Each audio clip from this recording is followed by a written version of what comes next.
Bonjour. Nous allons revenir sur une précédente vidéo qui avait permis d'introduire le théorème de Thalès. Commençons par rappeler le contexte. On se place dans un triangle ABC. M est un point du côté AB et N est obtenu en prenant l'intersection du côté AC du triangle avec la droite parallèle ABC passant par M.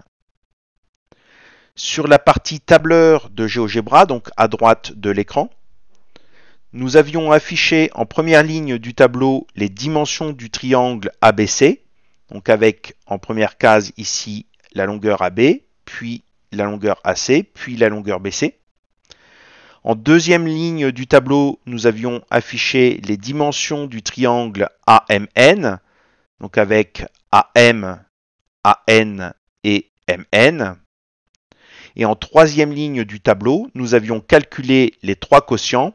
Donc ici, le résultat de AM sur AB, ici le résultat de AN sur AC, et ici le résultat de MN sur BC.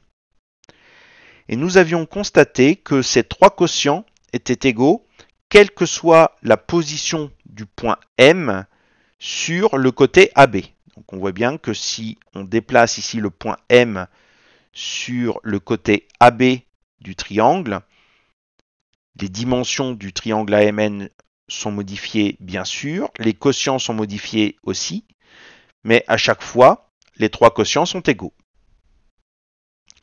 Donc ce résultat portait le nom de théorème de Thalès. Regardons maintenant ce qui se passe lorsque le point M sort du triangle. Donc on va d'abord le faire sortir au-delà du point B. Donc on va élargir un petit peu les cellules pour afficher les longueurs précises. On voit que le constat reste le même. Mettons ici, on a les trois quotients qui sont quand même égaux.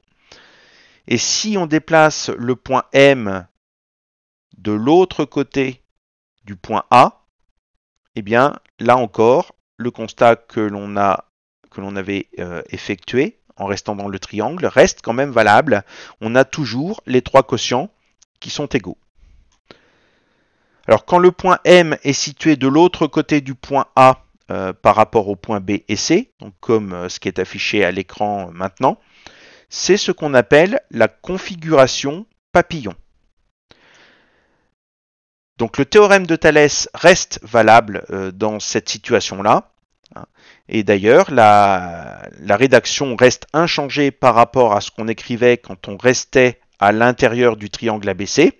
C'est-à-dire qu'on a les points A, M et B qui sont alignés, les points A, N et C qui sont alignés, les droites MN et BC qui sont parallèles, et d'après le théorème de Thalès, eh bien, on peut affirmer que AM sur AB égale AN sur AC égale MN sur BC.